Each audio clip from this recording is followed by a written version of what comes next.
Charles Manson is one of the world's most fascinating and terrifying killers. In the late 1960s, he amasses a group of followers so devoted to him that they are willing to kill. The bloody murders carried out by the so-called Manson family shock the world in their viciousness and brutality. Manson family member Dianne Lake is only 16 years old when the family murders 8 people in a 2-day killing frenzy. Just 2 years earlier, Dianne has an altogether different life. It's 1967, a year of BNs, festivals, acid trips, and revolution. 14-year-old Dianne Lake moves to California with her family. Hippie lifestyle just kind of evolved. We had communal dinners on a regular basis, smoked pot. My dad introduced me to marijuana and then LSD later on. While on LSD, 14-year-old Dianne decides that it's time to leave the nest. Her hippie parents don't object. In retrospect, she was 14. At the time, I'm sure she felt like she was an adult and she could handle it, but she couldn't.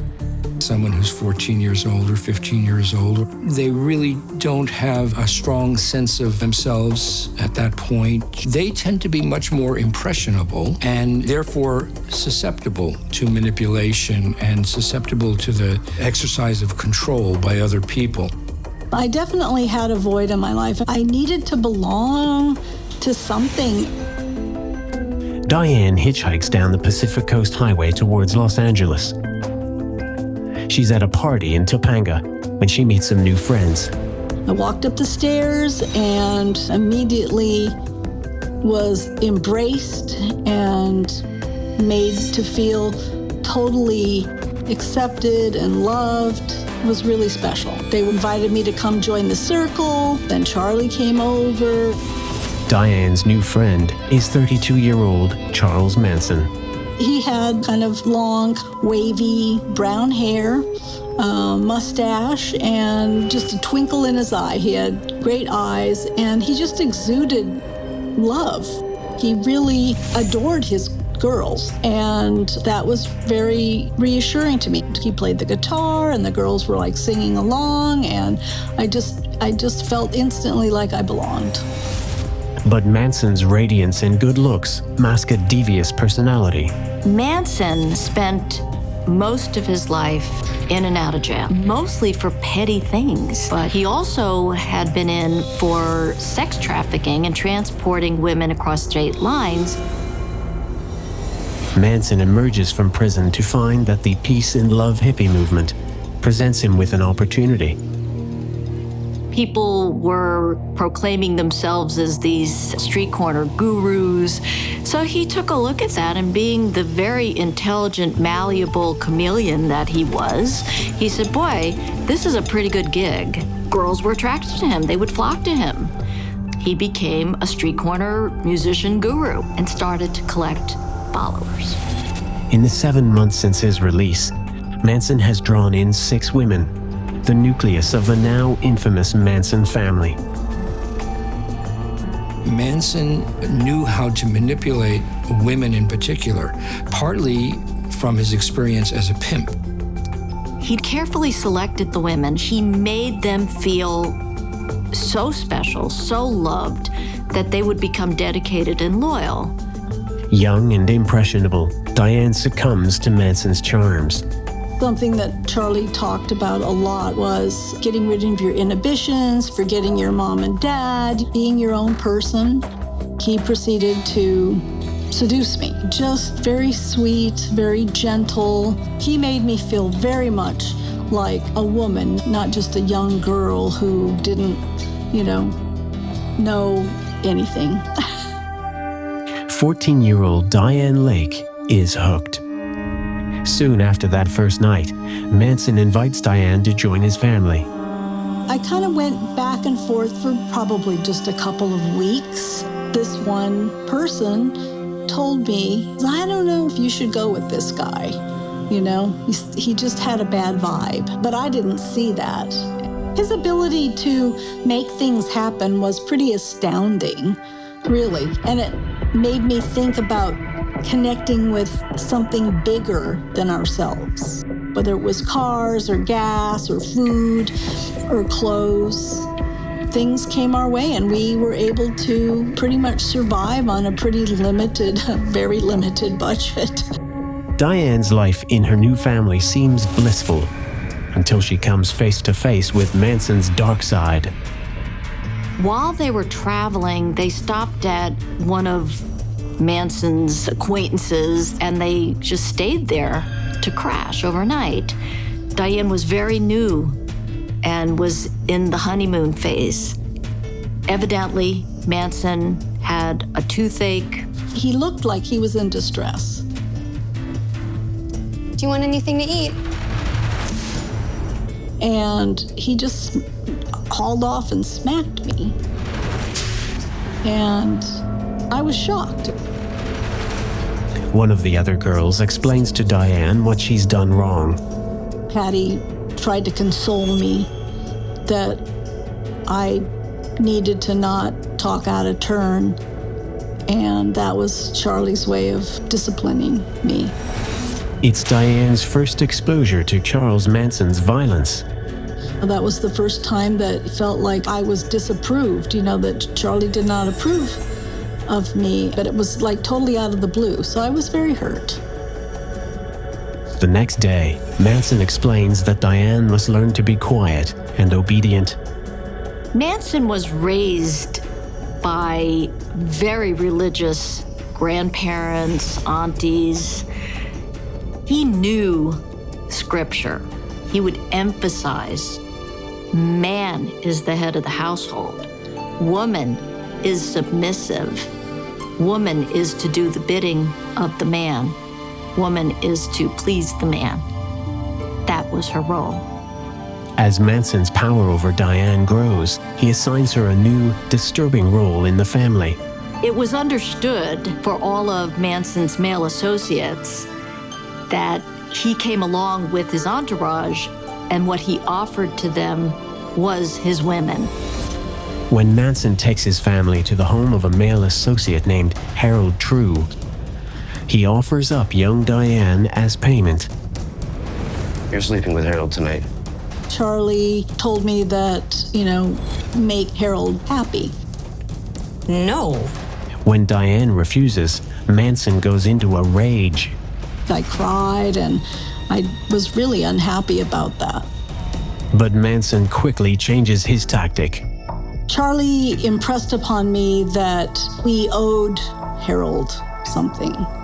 And, that I needed to get rid of my inhibitions, pulled that card. And so, I submitted. I wanted to please Charlie, so I just, grinned and bared it, It was hard. It was hard, but because I loved Charlie, I was willing to do it. He was very, very good at sizing people up and seeing their weaknesses and then taking advantage of their weaknesses. In 1968, Manson takes his followers to live on the sprawling, derelict Spawn Ranch, just outside Los Angeles. He becomes obsessed with a dark new idea which he calls Helter Skelter. Charlie's Helter Skelter was this apocalypse, this black-white race war. He'd been hearing this since he was a little kid in reform school, that the blacks were going to overcome. They were going to rise up and overtake the white people and kill them, I guess, but just, wreak havoc. It was going to be like an apocalypse. Helter Skelter actually came from the Beatles, the White Album. And it was a very kind of chaotic song, which was actually, I believe, about going up and down a slide in a children's park. To Manson, the Beatles were talking to him personally. When the Beatles released the White Album, Manson takes it as a sign that his feared apocalypse is imminent. He really felt like the Beatles were talking to him, and that this was it. When Manson was describing what was going to happen, he would tell his followers that the blacks were going to rise up, they were going to come out of the ghetto, they were going to go into the rich white neighborhoods, and they would revolt, essentially. They would kill people. And this is what he believed was going to happen. I mean, it just seemed too prophetic, or just the forces were coming together. And this is what Charlie had been talking about. So the White Album was kind of a confirmation. Of Jesus Christ.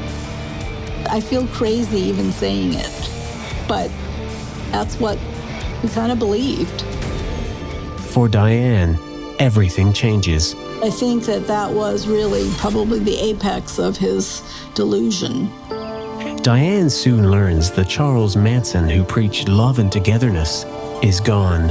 I really wanted to reach out to Charlie. I don't think that we had had sex for a while, and I needed and wanted that to happen. And so I took him by the hand, whatever. I let him know that I wanted to have sex with him. Manson takes Dianne, leads her through the woods to a trailer, and brutally rapes her. I really didn't think of myself as a victim. I just thought that I asked for it. Despite the violence, Manson is able to maintain his power over Dianne. I think Charlie had this big power over me and the other girls because he did make us feel like, in the beginning anyway, that we were his favorite, his best loved. We were just stupid and naive, and he had isolated us. He'd isolated us from our families, from our friends, and so he became our everything without really realizing it. Charles Manson has achieved complete control over his followers. And he's about to use that control for one of the most gruesome acts of violence in modern history. At that time, Manson had been listening to the White Album. He was becoming increasingly delusional and paranoid and really believed that he was the second coming. He would say, "I am man's son." He was pretty convincing, and his followers were believing it. Manson's delusions come across as wisdom to his followers. It kind of made sense. Made sense to me when he would talk about being man's son, because the way he talked about it, I mean, it was just another piece of the puzzle, and it all seemed to fit. But I think that was Charlie's forte in manipulating information to his advantage. To prepare for the coming war, Manson trains his followers to tolerate pain. He would say something like, pain is just psychological. Pain is just in your mind. It comes from his being in this role of the teacher, of the guru, of the father, trying to help his followers to become more enlightened and liberated. Manson declares the family members must become trained soldiers, ready for combat when Helter Skelter begins. One day, Charlie passed out 6-inch buck knives and gave us instruction on how to kill someone. And the purpose of this training, from my perspective anyway, was that you needed to be willing to kill to avoid being killed. And this is the kind of mind games that Charlie would play. Manson instructs his followers on the most efficient knife techniques. Stab. Twist. It just made me feel sick. I couldn't imagine actually sticking a knife in someone and ripping up. I just can't even imagine. Now, Manson demands to know if Dianne and the rest of the family are ready to kill. A cult leader like Manson can get people to kill for him because he has indoctrinated them over some period of time to do so and to believe that killing is the right thing to do because he is telling them to do it, because God is telling them to do it. Therefore, it must be the right thing to do and the necessary thing to do. Yes, I will kill. Manson has manipulated his followers to commit violence. By the summer of 1969, Manson plans to take his family into hiding in Death Valley to wait out the coming apocalypse. He directs his followers to bring in money and supplies and relies on Tex Watson, an all-American boy, former football star, and devoted follower to get the job done. When Tex joined the family, he was kind of a goofy guy. He was kind of like my big brother in a lot of ways. At this point, Manson is trying to raise money to get his family out of LA into the desert. Tex takes it upon himself to, instead of buying drugs from Bernard Lots of Papa Crow, he decides to do a drug burn. He offers Crow the drugs, he gets the money, he doesn't deliver the drugs, and he thinks that's gonna be okay. But an angry Bernard Crow sends someone to Spawn Ranch to demand his money back. Manson goes with Tex back to Bernard Crow's apartment to reason with him. Everything goes south, and Manson winds up shooting him in the chest. Even though it turns out later that Crow was not killed, Manson's really paranoid because he believes he's killed this man. He believes now the Black Panthers are going to be after them. In Manson's mind, he's just started a war. So it increases the urgency of them having to get out of Dodge. Looking for a big score, Manson pays a visit to Gary Hinman, a mild-mannered Buddhist Manson has done drug deals with in the past. Gary Hinman was a friend of the Manson family. Somehow it got back to Manson that Gary Hinman might have had cash on hand. When Manson asks for his money, Hinman insists he has none. He threatens Gary Hinman with some kind of saber or a knife that he has. Gary's saying, "Why are you doing this? Why are you doing this? I'm your friend. I don't have any money." Manson doesn't believe him. So he slices his ear. Then he tells the rest of the family members to take care of things. Manson leaves the house, but for the next 3 days, his followers stay behind to question Hinman until he gives up the cash. Gary Hinman is tortured. Ultimately, he is murdered by the girls putting a pillow over his head and smothering him.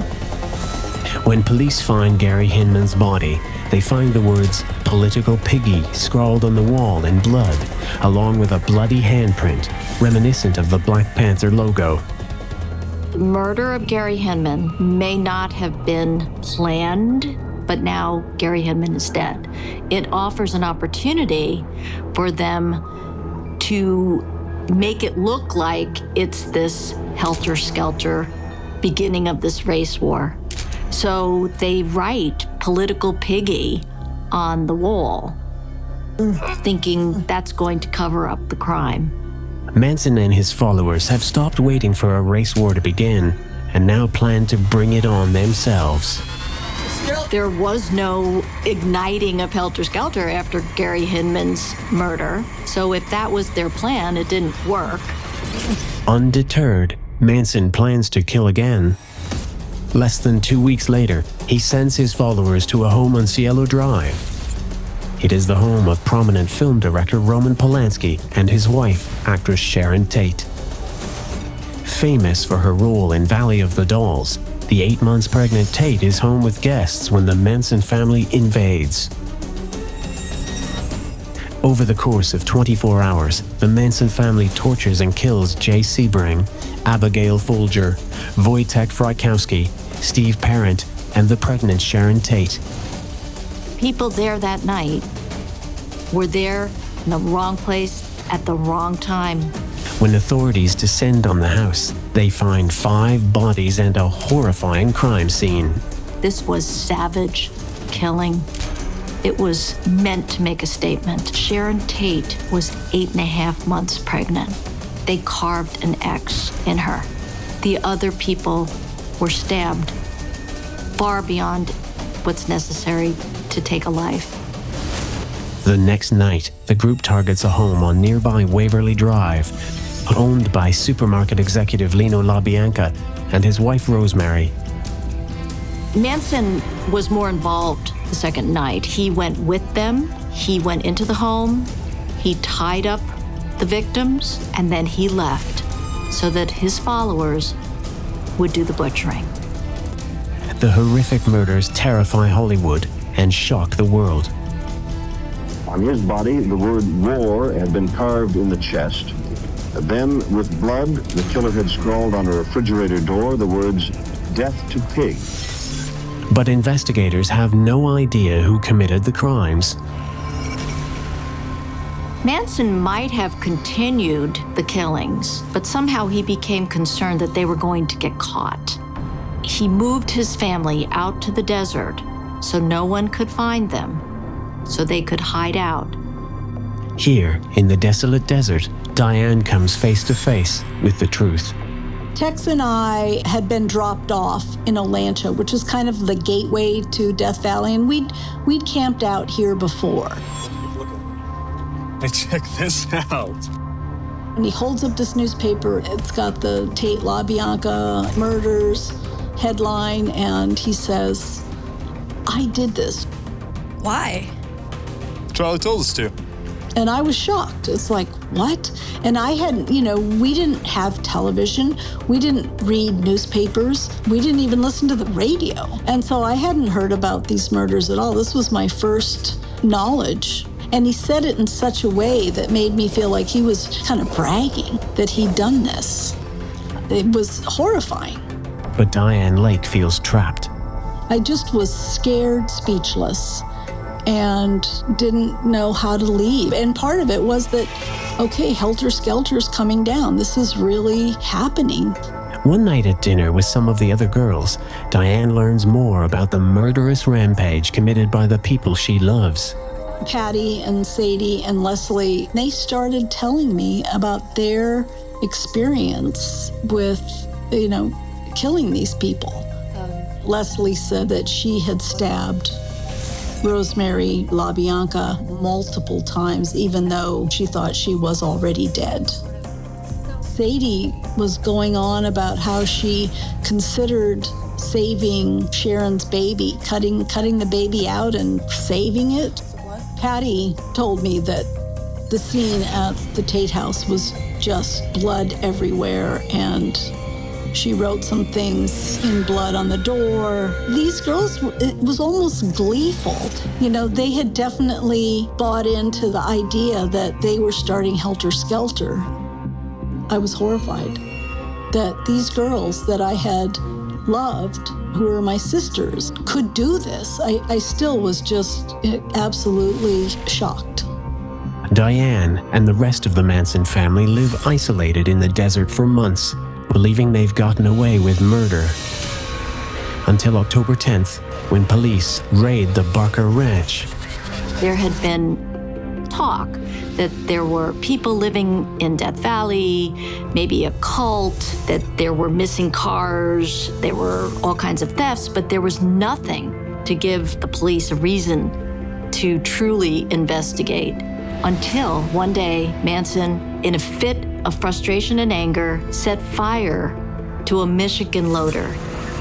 Police raid Barker Ranch and arrest the members of the Manson family. Dianne is caught by surprise when the police arrive. The door blows open and I have a gun in my face. All right, you come with me. But by the time everyone is rounded up and handcuffed, police still haven't located Charles Manson. They looked all around. They went into the bathroom and they saw the smallest cabinet, and there was something that they realized was long hair sticking out of the door. Nobody knows how he crunched himself in there. Manson and his followers are arrested for vandalism for burning the loader and are taken into custody. But authorities have no idea the man they've captured is a vicious killer. Until family member Sadie Atkins begins bragging about the killings to fellow prisoners. Her fellow inmates asked her, "What are you in for?" And she said first-degree murder. She bragged about the murder of Gary Hinman and then could not stop talking. She told them all the details about the Sharon Tate murder and boasted about how she did it. Sadie's cellmate reports the claim to prison officials, who tell detectives at the LAPD.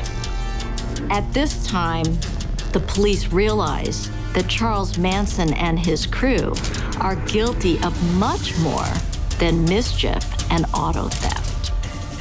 In December 1969, the authorities file murder charges against Charles Manson and his family. Dianne is brought to the grand jury with the other Manson girls to testify. It wasn't until just before entering the grand jury room that the bailiff asks the perfunctory questions: name, age, address. When I tell him, I'm Dianne Lake, I'm 16 and I want my mommy. I had finally